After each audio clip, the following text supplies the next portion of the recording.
The notification just went out. And when the notification goes out, it usually means one thing, baby. It means that we are live. You make sure I got everything turned down. Yep, everything turned down. Let me refresh this iPad so I can see who's in the chiz at. All right, we are live. And yep, looks like we are go. Looks like everything is good on my end. And then we can proceed with the festivities. So, this is another episode of VypDrive. So let me do a little low-key intro, and then I'll get into the real intro. And then we'll talk about what we came here to talk about tonight. So, we got a big-time tech event tomorrow, the Galaxy Note 10 Unpacked event. So I figured I would bring a friend of mine here tonight to talk about it on VypDrive. Episode 30 starts now. What's up, people? This your boy Viper, the man about tech, and welcome to another episode of VypDrive.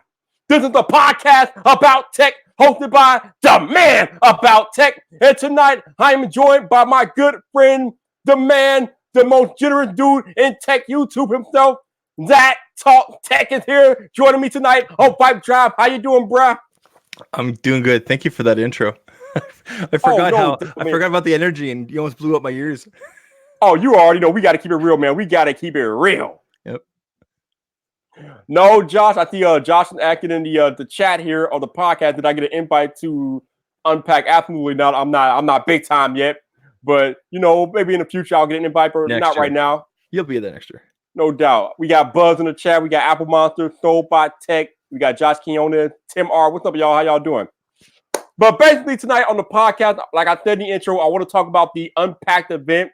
We know that there's going to be not one, but two different variants of the Note. And if it allows me to share my screen here, I can show you guys this. One of the cool features of StreamYard is that I can share things with you guys now. So that's pretty cool. And bam, there it is. Look at that side by side. So for this Note event, for these two Notes, there's a 6.8-inch Note Plus and a 6.3-inch regular Galaxy Note. Now, I made a rant video on my YouTube channel earlier tonight talking about how the regular Note 10 is a participation trophy. Basically, Samsung is just throwing it out there to include everybody in the Note festivity to make everybody feel like they could have a Note if they want to. And I'm just like, what in the world is going on here? What is this?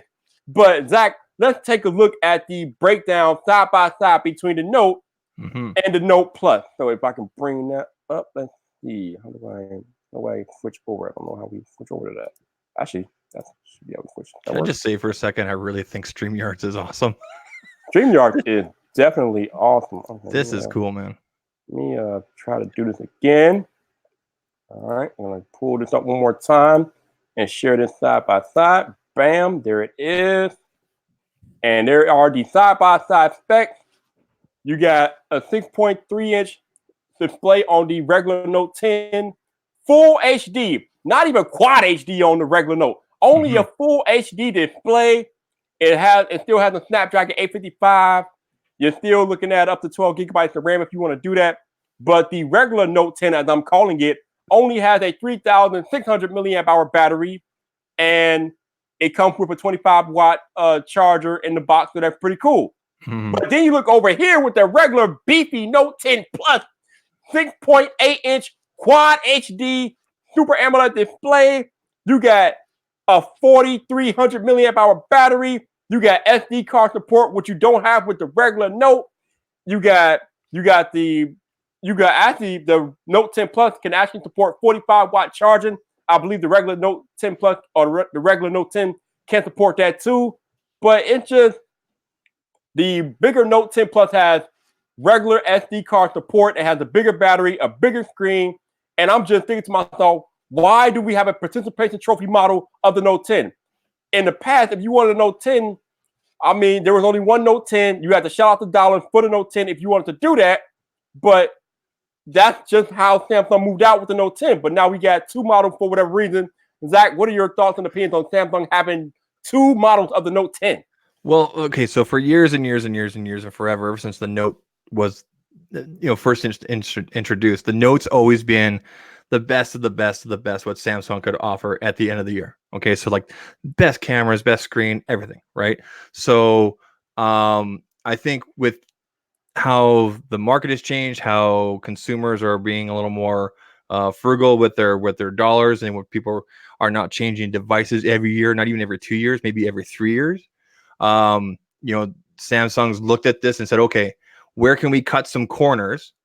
And obviously, I think we're going to see a big. I don't know if we'll see a big gap, but we'll see a significant gap between the two in terms of price point to get people into that Note line. The Plus is clearly what you would normally get, what we would normally expect. I mean, you got the time of flight. The regular 10 doesn't. The battery significant change. Holy cow! And if according to this, it looks like the Plus is a whole 1 ounce heavier, which for me makes a significant difference. Like I have the OnePlus 7 Pro, and this is a heavy phone, right? Yep. So that sometimes makes a difference. But I mean, I think this is just Samsung saying, okay, how can we somewhat, as our friend John Prosser would say, compromise for the market and still offer a competitive device? Because even if you put the regular Note 10, according to the specs that we have here, side by side with some of the existing flagships, even things like the OnePlus 7 Pro, it still is a step above in terms of certain things. But I think it's just a way, it's almost like, I don't know how else to describe it, like a gateway drug to get people in on the Note. Do you know what I mean? That's what I think it is. I think that's exactly what Samsung's doing. So I guess that's where my first issue comes. Since when did we need a gateway drug to get people in on the Galaxy Note? If you want an entry-level Galaxy Note, there's a whole Samsung S-Series line of phones for you that are these days a lot like the Note, only they don't have an S Pen. Like I said, in the past, if you wanted a Galaxy Note, if you wanted more productivity, more horsepower, just more beast mode on your cell phone, there was one Note for you, and that was it. Now we got, like I said, we got this participation trophy regular Note 10, and I'm just like, why? Whatever happened to exclusivity? If you want a Bentley, you're going to pay for that Bentley, right? If you want a Lamborghini, you're going to pay for that Lamborghini. There's no participation trophy Bentley. There's no participation trophy Lamborghinis out there. What is going on, Zach? What is this stuff? I think a lot of this might also come back to shareholders and direction from Samsung to get those numbers up. Depending on the sources, depending on what you read. Earlier this year, Samsung's numbers are down. Everybody's numbers are down, right? Except for maybe Apple, right? Their numbers are down too. Yeah, exactly. So they don't want to end off Q4 or going into Q1 2020 with low numbers on the Note, where they can combine two and go into it. I mean, we've heard people in the past, our fans, our people that watch our content, your content, lots of people say, I'm going to hold off on the Note and go for the S10 like last year, for example, because it's a lower price point. Now, for myself personally, except for the time of flight sensor, which I don't know if it's a big enough deal, I don't know. I'm still on the fence if I'm going to buy the Note 10 Plus. And last year I got the Note 9. This is my first Note, and I absolutely love it. But camera is a big deal for me, so I don't know if there's enough difference between, here's a Galaxy S10 Plus right here, and this new Note 10 Plus, except for big screen, and this time of flight sensor. But going back, I think it's just a way, like I said, for them to try to compromise with the market and try to get more people into the Note. So maybe this year they buy, Mr. Whoever buys a Note 10. And then next year he goes and buys the 11 Plus, right? I think it's just a way to get people in the door, kind of like how, iPhone 10R was kind of a gateway, right, for some people. Yeah, and I would argue that the iPhone 10R was a participation trophy iPhone. But in the past, though, I know with Apple at least, if you wanted to get your foot in the iPhone door, they will always lower the price of the older model so you can do it that way. And Samsung was really the same way with the Galaxy phones. If you wanted like a flagship Galaxy phone, you can still get your foot in the door with an older model, but it would just be a lower cost since it was flagship model. But you can get your foot in the door that way. Yeah. Now we're coming out with these new models, and like I said, there has to be something said for like exclusivity, right? As my man Frosty Carter calls it, the floss factor. When you throw your smartphone down on the table, who is at the top of the smartphone food chain? And now that there is a participation trophy Note 10 out there, it kind of lowers the floss factor because now everybody has more access to it. I think the whole exclusivity thing, not to cut you off, but I think the whole exclusivity thing is those days are gone. Because I have to agree with John Prosser, which is, you know, what the market needs right now, what people want is compromise, right? We saw that with the Pixel 3a, and you know, if you look at the differences between the Note 10 and 10 Plus, I mean, there are significant compromise. I mean, it's lower battery, you know, smaller battery, no time of flight, maybe the RAM, obviously the screen size, the resolution. I'm really surprised that I thought they would still both be at that higher res, but there's enough in there to cut the price down to get people into that. Like I don't know what the numbers are in the United States, but I know here in Canada, Samsung's biggest selling devices are usually the J series. So the Samsung J was a 23 or something like that. I think it was Bell Mobility's largest or biggest seller last year in 2018. I don't know what 2019 is. We'll have to look at the numbers. But those tier 2, those tier 3 devices, because of price point, have always been great sellers. If you look at the J series, for example, with Samsung, the only real difference between that and the Galaxy series is the build. So the J series uses like a plastic build, kind of like a, you know, like a Pixel 3a would, whereas a Galaxy series would use metal and glass, right? So, right. I just think it's a compromise to get people in the door to appease Samsung's shareholders. I really think that's what this is. It's just a move to get so they can say on paper, hey, look how many people bought Note devices. But I guarantee you Samsung will not come out and, you know, split them up saying this is how many people bought the Plus, this is how many people bought the regular. They're just going to say this is how many people bought the Note 10. That's how they're going to present the numbers. Oh yeah, they're not going to separate the numbers like that. No, that would be too embarrassing. Just like Apple doesn't share iPhone sales numbers anymore because they're too embarrassed at the fact that they're losing iPhone sales year over year, so they won't share those numbers anymore. We know how this works, Zach. We know how this works. Yeah. No, it's a tough market now because there's year over year. I think people, especially like for us in a tech, like us tech enthusiasts and everything, we always expect like a big splash, like, oh my gosh, I can't believe they did this, and you know, something wonders. And we're just seeing these incremental changes. But I think you really need to I think some people need to really take a step back and go, look where we were as a society with phones in general back in 2007 when the iPhone first launched, for example, right?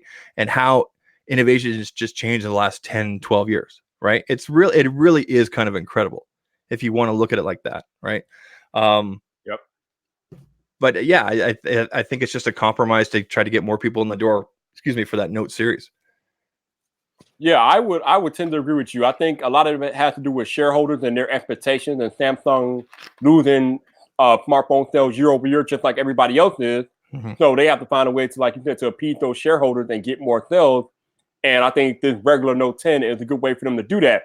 But people keep talking to me about the price, like it's going to be so much less than the Note 10 Plus. Mm-hmm. And I'm just like, I don't think it's going to be that much less.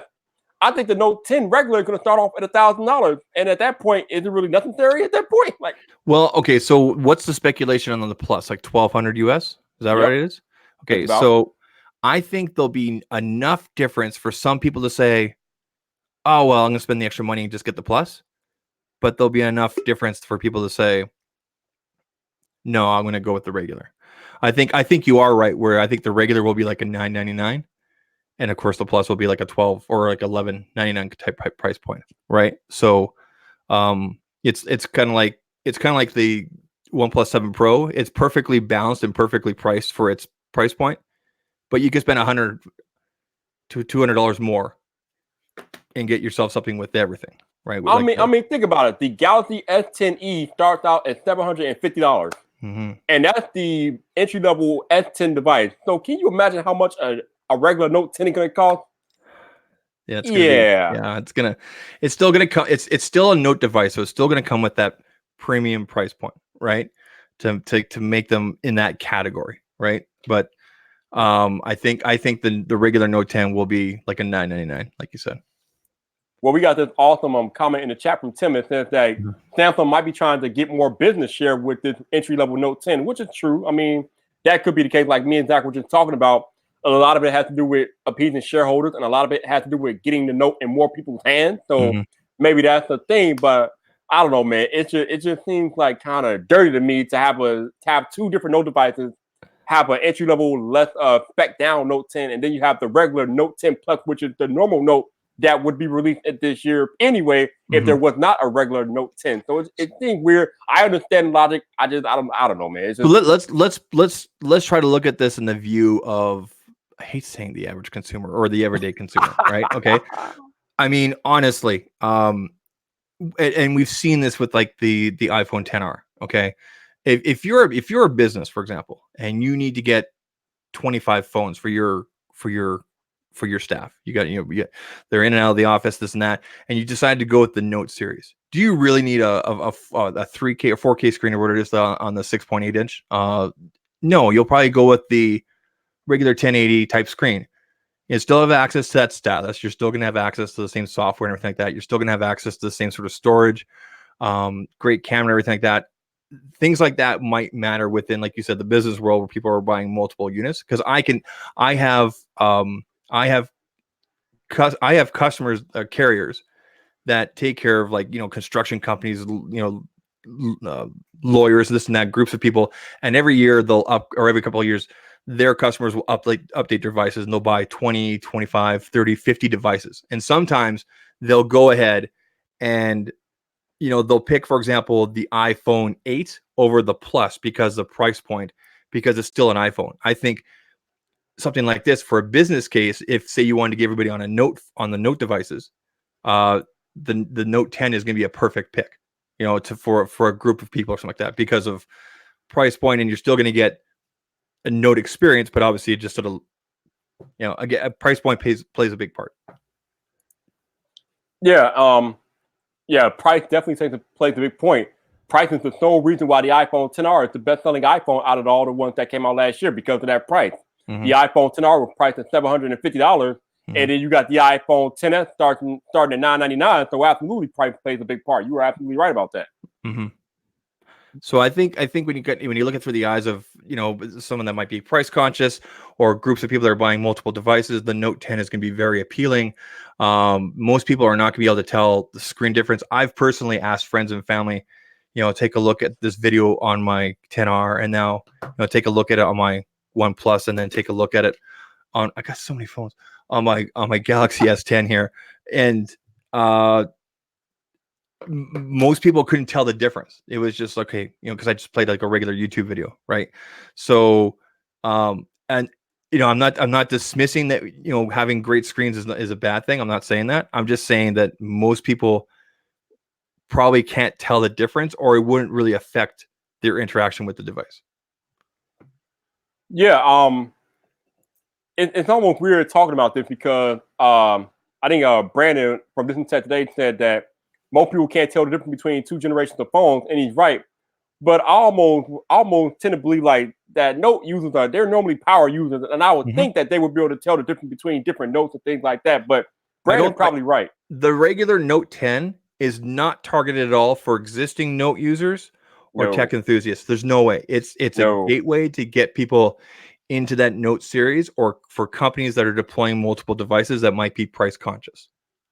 Yeah, I know for a fact, I know a couple of construction companies where I know the bosses will probably get the 10 Plus, and then their 25 guys below them will all get the regular Note. I already know that this is going to happen. I've already heard the people chirping about this kind of thing, right? So, I mean, if it's going to be $1,200 US, it's going to be like 1,500 Canadian. Damn exchange rate. Yeah, as Janosis is saying in the chat, Samsung ships these devices set to 1080p by default, so most people don't even know to turn the resolution up on these devices anyway. So it's not really that big of a deal shipping a only 1080p device. But yeah, that's very true. As soon as I turned on my Galaxy S10 Plus, I changed the resolution.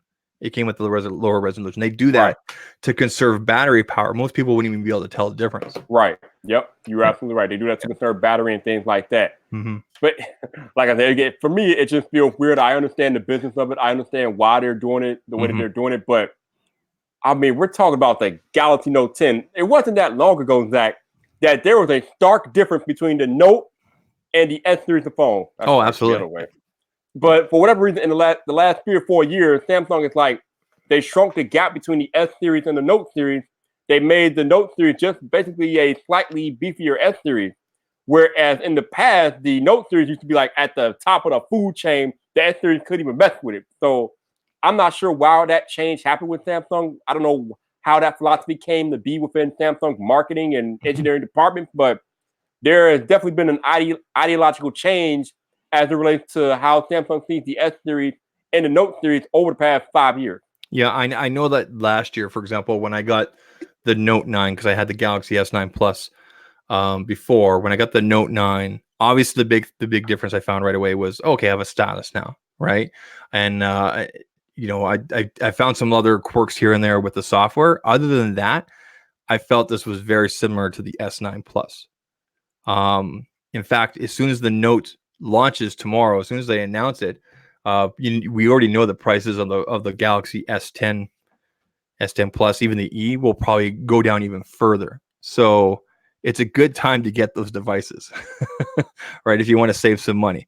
And in fact, with the Note 10, you know this as well as I do, people can wait till January and probably save $300-400. It's gonna, because that's unfortunately how it works in the Android world. Devices lose their value, that quickly, right? I mean, our buddy Travis did an entire video about how if you wait just like 3 months at the very least, you can get a phone for almost half the price as in when it was first released. So that is definitely the case. And there's some very smart, very money savvy people in our community that purposely do that. They'll watch, our videos, our reviews and everything like that, a month later, and then they'll make their choice and they save a ton of money. And that's a smart move.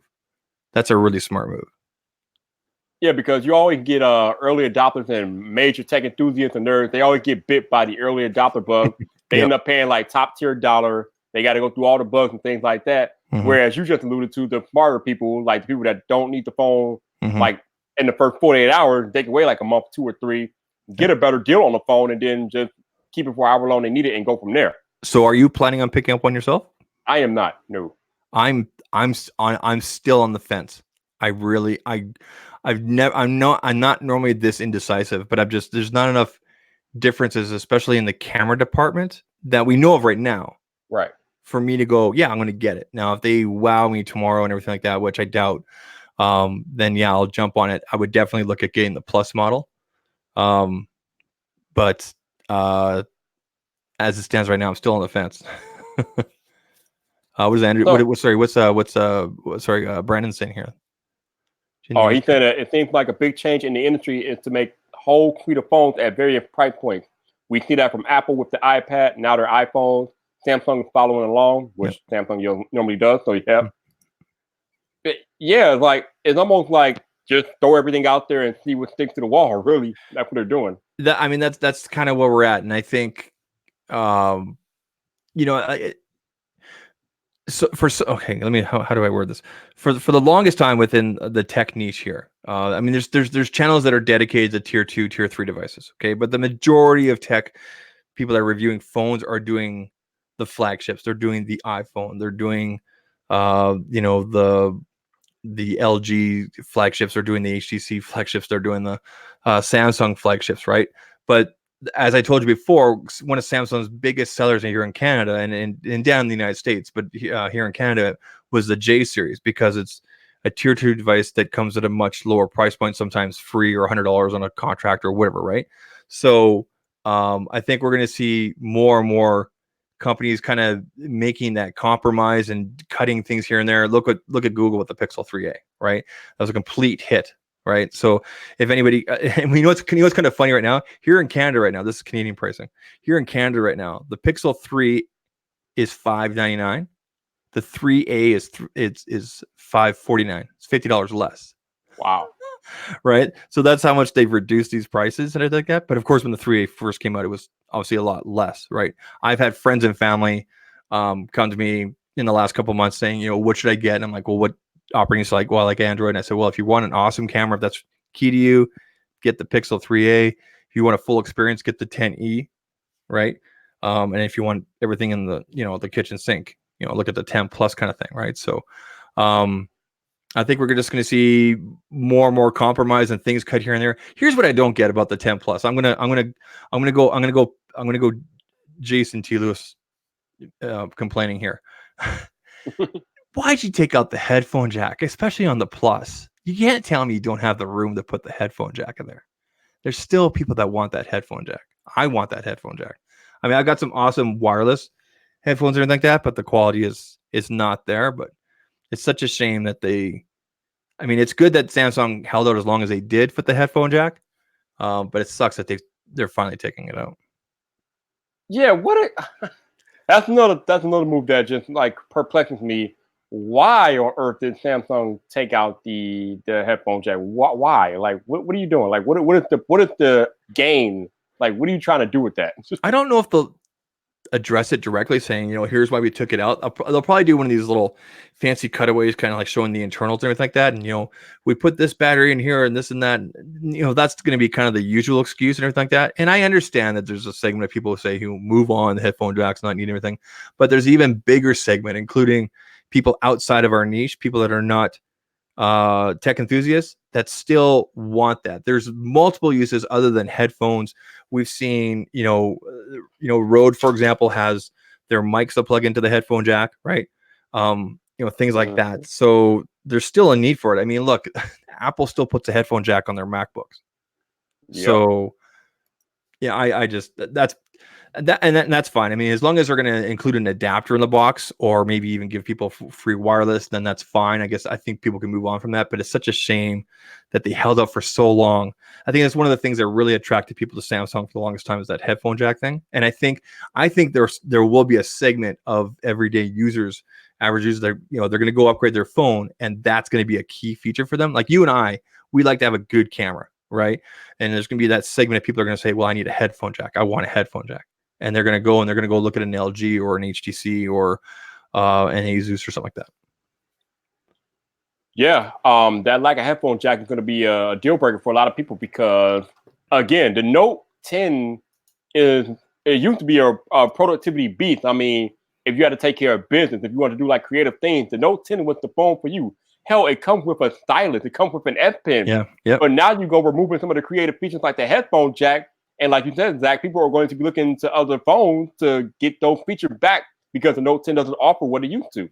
One of my favorite features of the stylus is how you can make GIFs, just like that, yeah. Right? Like, I know you can get apps and everything like that, but I like that. I actually re-signed my mortgage with on my Note a few months ago. So our mortgage specialist sent us the documents there in the email, and I just we pulled out the note and signed it off and sent it off from the couch, basically, which I thought was incredibly convenient. Taking notes like right away when I'm visiting clients and stuff like that on here is always super nice. So it's some of the features that I do miss. Obviously, wireless charging, reverse wireless charging is always nice and stuff like that. So taking out the headphone jack, I don't know, it should be interesting to see. I'm going to ask a lot of my carriers that I know that how many people are coming in and not getting it because it doesn't have a headphone jack, because I know there's segments of people that are going to say that that's a deal breaker, right?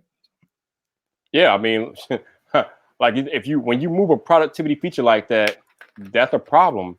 And even with the regular Note 10, they removed the SD card slot, which has been a staple on Samsung devices for years now. That's huge for people that don't have these data plans or access to Wi-Fi. They need to have the ability to, stick a card in there or something like that to bring over their, whether it's photos or most people are doing music and movies, I think, right? Right. For myself, it's a peace of mind thing not having that feature, because I know that it's all safe in the cloud, Google Photos or whatever, right? I get my movies through Google Play Movies. Yeah. So. Yeah, I mean the cloud is nice, but it is nice to have like that local storage on your device. And not to say that these devices don't have enough local storage, because they're probably coming with like probably what 512 gigabytes, probably a terabyte of storage. So Well, they're saying storage starts at 256 and we'll go up from there. I mean, even at 128, that as a high end user, even 128 is more than enough. So 256 is pretty awesome. It looks like 256 to start, and we'll go up from there. So, and that will also dictate the price as well on Plus. If the Plus starts at 512, you know that's where a majority of that price point is coming from, is with the storage, similar to what Apple does with their MacBooks. Yep. How the price jumps there when you up the storage. So it's oh man. It's just it seems like so many things are changing with the market. Like the market is not what it used to be, and all these companies are scrambling to try to adjust to the change in the market. It's just it's changing everything. It's just crazy how it's working. Well, I think going into 2020, we need to start keeping our eyes on more of the OnePlus type companies. LG, maybe even HTC is kind of coming back with devices that kind of compromise. Maybe they'll cut this here or that there and come out with a device at $799 kind of thing. And people need to make a decision, kind of what's best for them. If you're a Samsung fan, obviously you're going to stick with Samsung, right? Same thing with Apple. Nothing's going to make you switch from that ecosystem, especially when you've got stuff like, AirDrop and stuff like that. But price point is going to be a major factor, I think, going into 2020, depending on what features are cut here and there. Yep. So there was another something that was supposed to be possibly unveiled at the Unpacked event tomorrow. Mm-hmm. The new Galaxy Watch. I think it's the Galaxy Watch Active or something like that. But Samsung already unveiled that before the event. So I guess they really want to focus on the Note 10 tomorrow, and that's about it. Yeah, I don't think we're going to hear too much about anything else because they've already unveiled the new Tab device that they have, right? Yes, they unveiled the Tab S6. Yep. Yeah, so I think tomorrow's going to be just kind of straightforward. Here's this and everything. I want to know where the speaker is. Where's the speaker with the legs? Remember? What was that thing? The cauldron thing, right? You mean the net looking Galaxy Home? Oh my lord! That was called Galaxy Home. Yeah. What they announced that? What was it last year? Last year, yeah. It was a year ago. It literally got air power, bro. It's gone. It got air power. We haven't seen or heard from that thing. It was ugly. It was hideous. It was the stuff of nightmares, and it's gone. I want it just because it was so funky looking. But I mean, whatever happened to it? Remember they had all of them like around the stage last year playing the music and everything. Remember at the Note event? Yeah, right. Yep. Yeah. So like, whatever happened to that thing, right? So, no, the Note 10. Rashid saying here, Note 10, please have IR blaster. It won't have an IR blaster, but I know that the Mate 30 Pro will have an IR blaster. So, but that's a Huawei thing. So our buddy LeBaron is in the chat saying that he thinks there might be a big focus on software tomorrow. Now I know sometimes software is a little bit of a focus, but it's not normally a big focus at these events. But he could be right. We never know. We know that services is the trend these days, so we don't know. There's got. I mean, I hope so too. I hope that LeBaron is right because, as you said before, in the years past, there was always a significant jump. Going from the Galaxy, S8 to the Note 8, for example, there was always a big gap kind of thing, and like a big significant differences. And now we're kind of like apparently, except for the time of flight on the Plus, it's the exact same camera module in the Note 10. Which again, that's why it has me on the fence. But hopefully there's enough differences here that people can go, okay, maybe I will upgrade. Now, I think if you're coming from a device from last year, let's say you have a Note, Note 8 or Note 9, going to a 10 might be a good choice. Going from a Galaxy 10 device to the Note, unless you really want that Note experience, that's going to be a no from me. I mean, that's where I stand right now. But hopefully, I mean, I don't know what other software differences could they do besides what the stylus needs. So let's see. At the S10 event earlier this year, they introduced Adobe Premiere, Adobe Rush, I should say. Okay. So I mean, they can have more exclusivity deals like that. We know in the year past they've had exclusive deals with like Fortnite and things like that. So with Samsung, they could do anything, and they also had that deal with Spotify a few months ago too. So you never know. I can't wait to get all the tweets, people saying, "Hey, can I get your Fortnite skin?" Oh God, no, that was terrible. That was so terrible. Samsung, please don't do that to us this year. Please, for the love of God, don't do that to us this year. Don't do it. There's gotta be some sort of tie-in or something like that. Maybe they'll have Ninja come out and then announce that he's going back to Twitch. I don't know. Which, you know what? Good on him for getting a payday. Oh, yeah, he got paid. He got paid. Hey, good for him, man. Good for him. But that's the goal. When you put that much work in and you get to be where he is, you want to be able to make those type of decisions. And good on him. Not to go too off topic, but didn't Ninja become big because Drake played with him online? Isn't that how that happened? I'm not sure. I wouldn't doubt it though, but I'm not sure. I'm trying to remember how Ninja, because I don't watch him. I don't watch streaming or anything. I don't even think I knew who he was before last year. I'll be perfectly honest. I didn't even know what Mixer was until last week. I'm like, what? I have 2 mixers upstairs. That's all I know of. I knew what Mixer was because I had an Xbox. I knew Microsoft had their own thing in the work, but it was nothing really. It never really amounted to anything per se until now. So I guess we'll find out. Yeah, no, it should be interesting to see what happens. I competition is good, and Twitch is kind of dropping the ball lately. Oh yeah. So Zach, our good friend Eric over at Easy Computer Solutions said that we might actually get some more information about the Galaxy Fold at this Note 10 event. What do you think about those rumors and things? Okay, so Samsung's already come out and said September, right? They came out and said September. Yep. I think there'll be enough. Do you really? I think we'll get some information tomorrow, but not enough to overshadow the Note launch. Do you know what I mean? Yeah. It seems to me that Samsung is really trying to release this Fold under the radar. Hell, there are rumors that they're going to release it on the same day as the new iPhone. I don't know of any better way to have your device get completely buried than release it on the same day as new iPhone. So if that's what their goal is, mission accomplished, baby. Well, I mean, like John Prosser said, I mean, they have to release something this year for the Fold. We know that they've apparently done these fixes and everything like that. There's some images online here and there. So they're just going to get it out the door. I think they're going to get enough devices out there to say that, okay, we were first.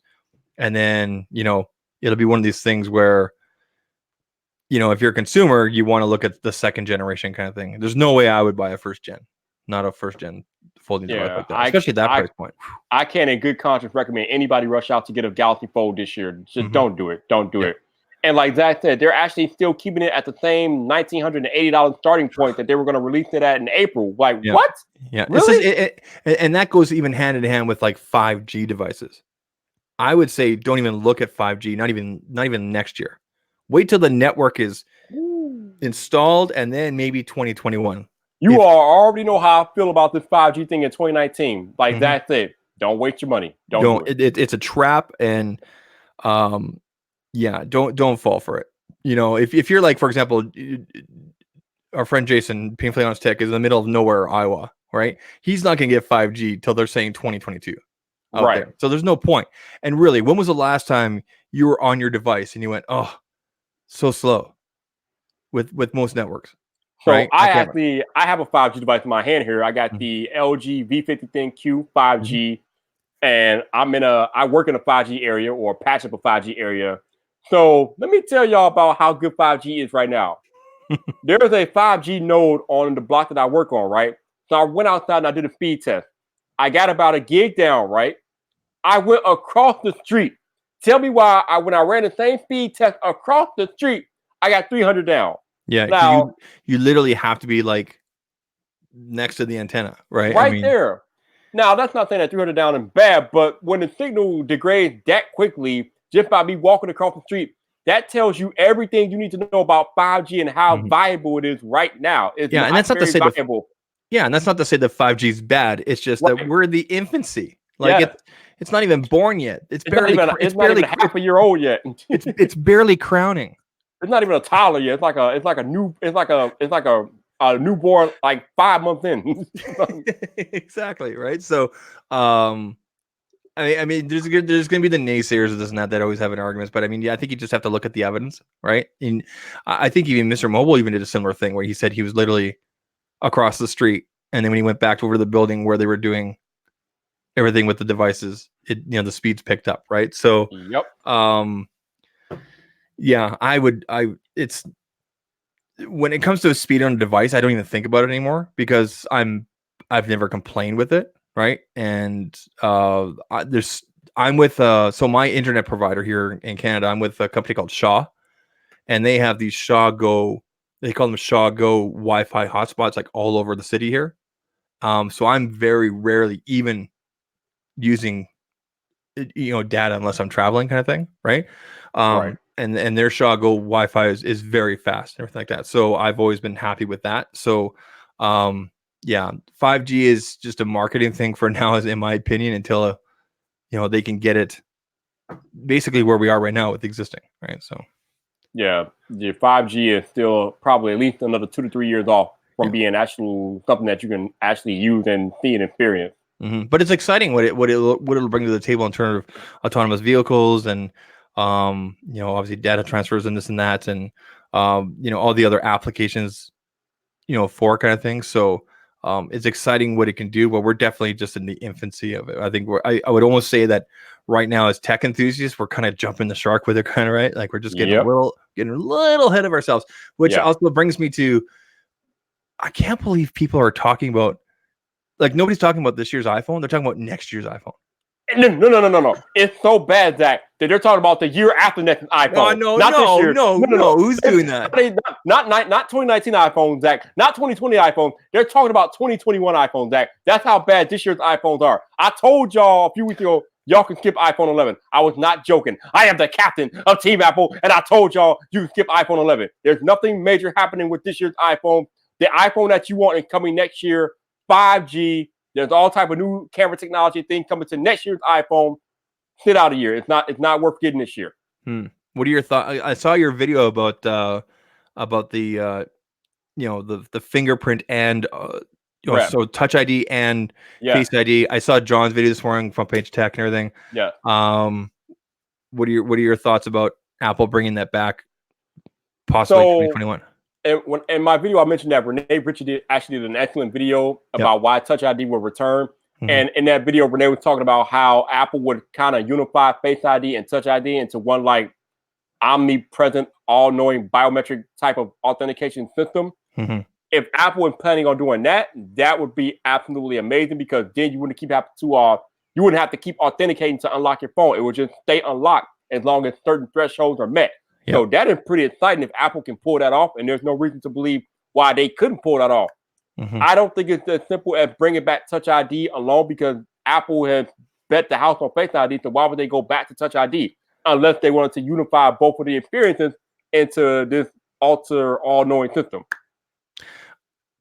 I'm looking forward to when we have devices where the lower third or even half of the phone, I can put my thumb anywhere, and I think that'll happen going into next year. I can see Vivo probably doing something like that just to make it more convenient.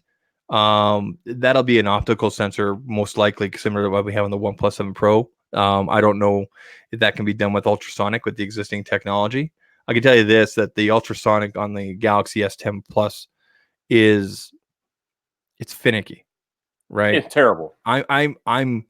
I'm looking for a significant improvement of that on the Note. That's almost reason enough for me to get it, if they can really improve that. I think you're going to be sadly mistaken if that's what you're hoping for. I know. I can hope, man. I can hope. Yeah, I don't see it. So go ahead. I was going to say, I mean, I like Face ID on my iPhone. Granted, I don't use my iPhone a lot. But for the times it doesn't work and everything like that, I just wish I could just push something and have it work right away, kind of thing. So I think it comes down it really just comes down to the individual, like what they want to like. And if Apple's going to give people choices, which is kind of unheard of, right? Apple normally doesn't give you choice. They say, you can pick. They're kind of like Ford back in the day. When Ford used to say you can pick any color as long as it's black. Right? When the Model T came out. And by the way, I'm not old enough to know what the Model T was, but I know my history, right? But I think if people are looking for that safety, the familiarity of a home type push button type thing, I can see Apple implementing it. But I mean, I predicted a while back 2022 that they would come out with it. I'll believe it when I see 2021. I have a hard time because, like you said, they've put so much into Face ID, right? And now we see that Pixel 4 is going to come out with it, something like that. Well, Pixel 4 will have both. Apparently, we'll have both an in-display and. I mean, we think so, but that would be a lot of tech for Google to put into that Pixel 4. I'm not convinced it's going to have a fingerprint sensor yet. I'll believe it when I see it. We have seen no evidence to say that the Pixel 4 will have a fingerprint sensor, although, I mean, with the technology being out there, it stands to reason that it would, but there's nothing to suggest that it will have an in-display fingerprint sensor, and we know we don't see one on the back, so we don't really know what Google is doing with a fingerprint sensor this year. We don't know. We just don't know. I'll say this right now, based on what we know with the Pixel, and first of all, let me say this. I love that Google's controlling the narrative. I love that a few months ago they came out and they said, "Yeah, that's what the back looks like." And then recently with the video there with the girl with the swiping with the hand and everything, I love that they're controlling the narrative. And I'll say this, as it stands right now, as of today, right now, I'm more excited about the Pixel 4 than I am about the Note. I would say that would be a very accurate assessment, especially for me too, because at least we know Google is implementing brand new technology with the Pixel 4 with the motion sense with Project Soli. So they got the radar chip in the Pixel 4. They're introducing Face ID, an actual secure Face ID type clone with the Pixel 4. So at least Google is actually braving new frontier with the Pixel 4, whereas everybody else on the Android side is pretty much staying pat per se, but it will be interesting. Yeah, I mean, I mean, when I go out to the mountains or we go on family trips and everything like that, I'll take my usual whichever Android device I'm normally use, but I'll also take my Pixel with me for certain photographs because I know that those Pixel photos are going to be amazing. And if Pixel's putting 2 cameras on the back there or whatever, it's going to be pretty awesome there with their software and everything. So it's going to be sweet. So we got a couple questions in the chat here. First one is from Rashid. He said, "What do you think of the Tab S6?" Funny you should ask, because I just did a video 5 days ago about this. The hardware is solid. The Tab S6 hardware, I mean, you got like a 10.5 inch high definition display. I think it's like 2500 by 1600. You got quad speakers. You got the latest Snapdragon 855 on that tablet. The hardware is legit. Where Android tablets trip up is software. So even though the hardware is going to be legit and it has the S Pen too, I don't really know if that software is going to be what you want. I mean, obviously Samsung's going to have their own in-house UI on there, but Google is no longer supporting Android tablets per se. They stopped like over a year ago, so they're not even on the website. So I don't they're not on the website. So I don't know if you go to the Android website, not the Google store, but like Android.com, I think it's Android.com or something like that. There's nothing on there about tablets. There's no mention. Yeah, so I don't know how supported software wise that Tab S6 is going to be, but hardware wise, it's legit. Ask me what I think. What do you think, Zach? Buy an iPad.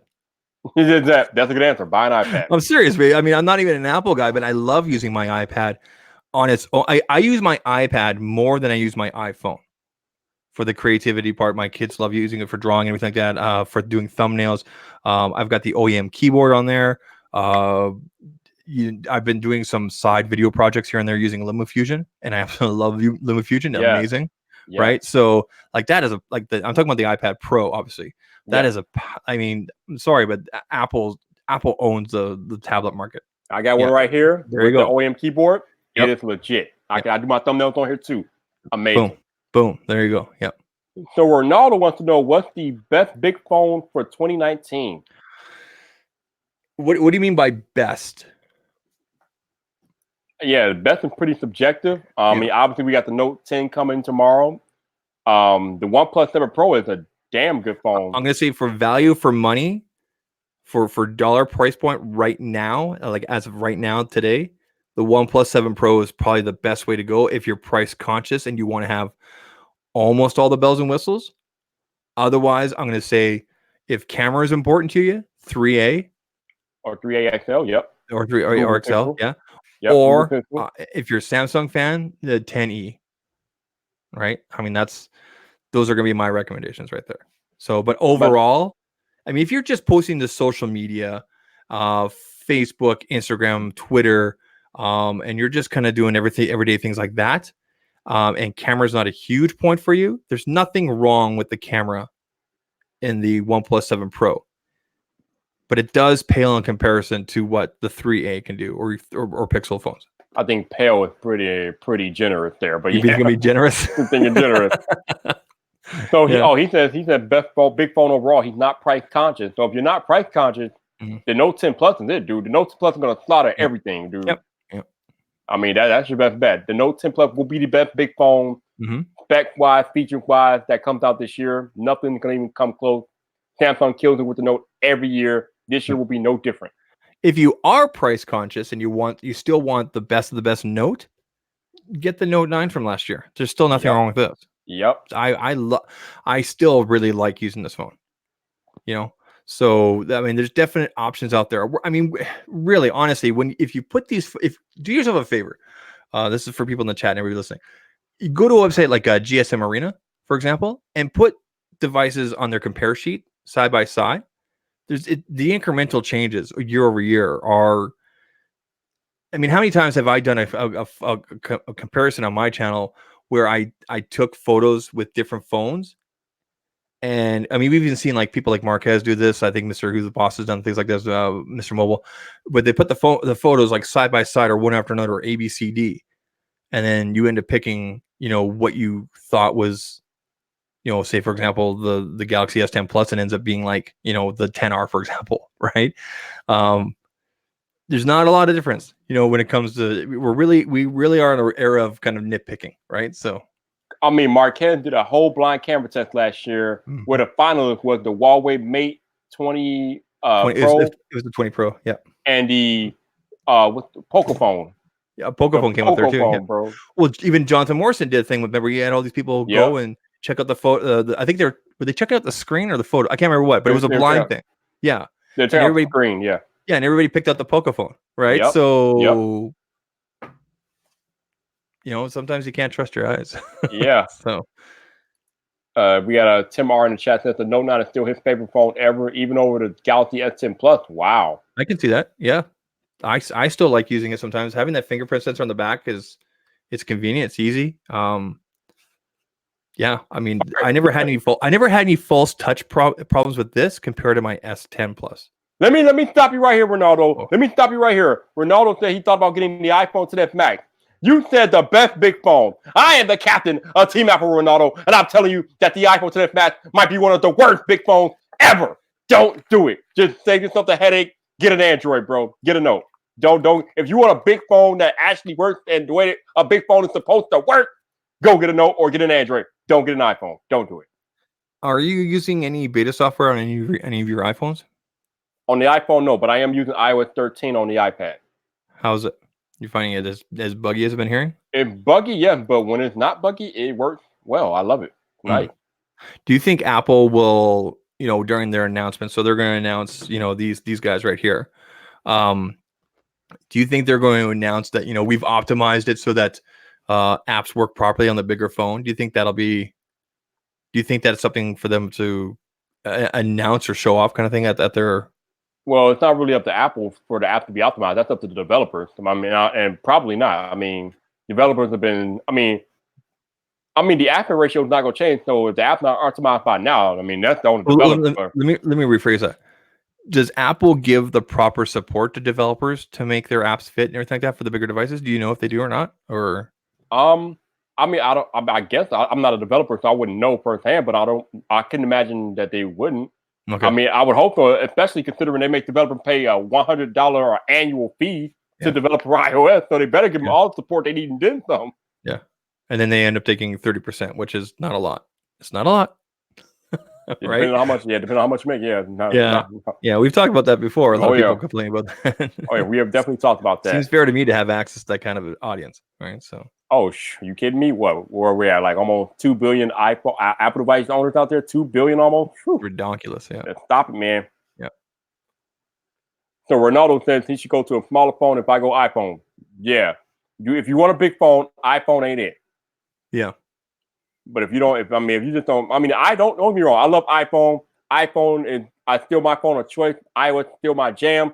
But if you want a big phone that you can actually do work on and be productive, iPhone XS Max is not it. Mm-hmm. Mm-hmm. It's just not it. It's like Marquez said about the HTC Ultra a few years ago. The iPhone 10s Max is a waste of space. There's no picture-in-picture.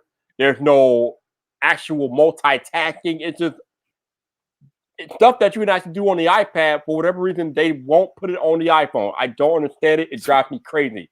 Picture-in-picture, especially with YouTube, like on the OnePlus 7 Pro here, Yeah. or even that's one of my favorite features. I can be watching, like one of your videos or something like that, Yeah. and then I can go into Twitter and read stuff as I'm kind of like listening in the background, kind of thing.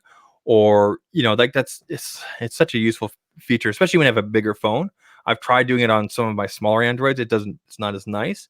But when you go to a bigger device like that, like I can do 90% of my work through my device, which is nice. So. Especially, except for maybe spreadsheets, but yeah, like I said, I love iPhone, but Android is better in some respects. I can't even mess around with that. Well, for the longest time, the narrative was always this: if you want simple and easy and just works kind of thing, go to Apple. If you're more technical, this and that, go to Android. But now, I would say even starting back at the Galaxy S7, if you want kind of a threshold, Android's just gotten a little bit easier and easier for everyday people to use, kind of thing. And especially at price point, like people will walk into a store and they're looking at buying a device either outright or they're looking at going on a contract or something like that. Android devices, because there's so many different manufacturers to pick from, typically are going to be at a lower price point. And then, the average person, they just want to be able to make their phone calls, send a text, check their Facebook, right? My wife's best friend, that's all she does is she does Facebook, Instagram, and she texts, right? And then she doesn't care about anything else, right? She doesn't care about different features or secure folders and this and that and everything. So, it's nice to have competition is good. So. Yeah, Ronaldo, if you're going to get an iPad Pro, then I would say definitely look at the iPhone, because having that ecosystem together and having those devices work together, there's nothing else like it. I didn't know that you were considering an iPad. So if you are considering an iPad, I would definitely say look at the iPhone, because the Apple ecosystem is second to none. It is still undefeated to this day. MC2 Tech Reviews about his problem here with the picture on the YouTube. If it's not working, dude, I would say uninstall it. Actually, before you uninstall it, I would say go into your app's settings, like in the settings there, go into where you can clear the chat and everything, clear all that out, uninstall it, restart the phone, install, relog in, redo your settings, and it should be working. I had that happen once on my OnePlus 7 Pro. Once. Yeah, I've never had YouTube not work. That's pretty crazy. Do you still have your OnePlus 7 Pro? Where is it at? Actually, right here in my hand. Okay. I do. So you have that, the LG, and your iPhone. Yeah.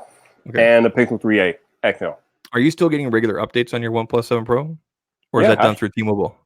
Done through T-Mobile, but yeah, it's still getting updated. Okay. Yeah. I just got an update yesterday. Bunch of bug fixes and everything like that. So good on them for T-Mobile, they're pretty good about the updates. So shout out to them, no doubt. Good. We got our buddy Roger from Life of Tech out there. What's up, Roger? How you doing, man? Roger. Yeah, man, this StreamYard app for live streaming is legit. For those of y'all listening on audio only, since Google Hangouts went away last week, I've had to switch to a different live streaming software for my for these podcasts and my YouTube live streams. I'm using something called StreamYard, and it is amazing. I was in here for 3 seconds when Viper sent me the link, and I'm like, this is way better than Hangouts ever. And the best part is, as a guest, I don't have to install StreamYards. So it's just like Google Hangouts, everybody. He sent me the link. It opened up to a screen. I picked my mic, I picked my camera. I think I could pick my quality settings. So I just picked high, whatever. And here we are. Everything else is controlled by Viper, by his login. So like it's so easy. Like when they made the StreamYard setup, they were doing it correctly. This is it. You got to fix that background. I think when you had it shrunk down, it's still in the default background, but it's nice that you can pick and choose and change things out like that. Oh yeah. I haven't changed the background, so but definitely, Yeah. And then for myself as a guest, I could pick whatever name I wanted to put in there. So I just kind of use, that's what I have on Twitter there. So it supports emojis and all sorts of stuff. Yeah. No doubt. So before we get out of here, I know you guys alerted me earlier that there was no information in the description when I guided you all to go down there. But I have since updated the description. So if you guys want to support the podcast and donate on YouTube here, there is a link in the description now to buy me a coffee. Obviously, if you're listening on audio only, check the show notes and the link will be down there. As always, it is not required, but it does help me pay for this setup. So I appreciate any donation that you guys would put out there. So thank you very much for that. So the note event is at 4:00 Eastern tomorrow. Yeah, correct. That's correct. That's a late one. It's like 2:00 my time. Technically, T said I got to give StreamYard a try one of these days. Dude, you need to give it a try immediately. Not immediately. Immediately, technically, T. Give it a try immediately, bro. You will not be sorry, bro. You will not be sorry. Zach, any last thoughts about the Unpacked event tomorrow before we get out of here? Impress me. I'm gonna just Samsung impress me. I hope they do, and I hope there's enough there for me to say, okay, I'll pre-order. But as it stands right now, there's not enough, and I'm just looking forward to the Pixel, which is fine. I'm actually, and if you believe the rumors, I'm looking forward to the Galaxy S11. But we'll see what the Note has to bring. We'll see. Right? Yeah, it's getting harder and harder every year for these events to impress because of all these leaks, man. Like month after month, this leak, that leak. So by the time you get to the event, there's nothing left to leak. Everything is known. Like we already know everything there is to know about the Note 10. I roll my eyes now when it comes to leaks because I don't believe for a second they're actual leaks.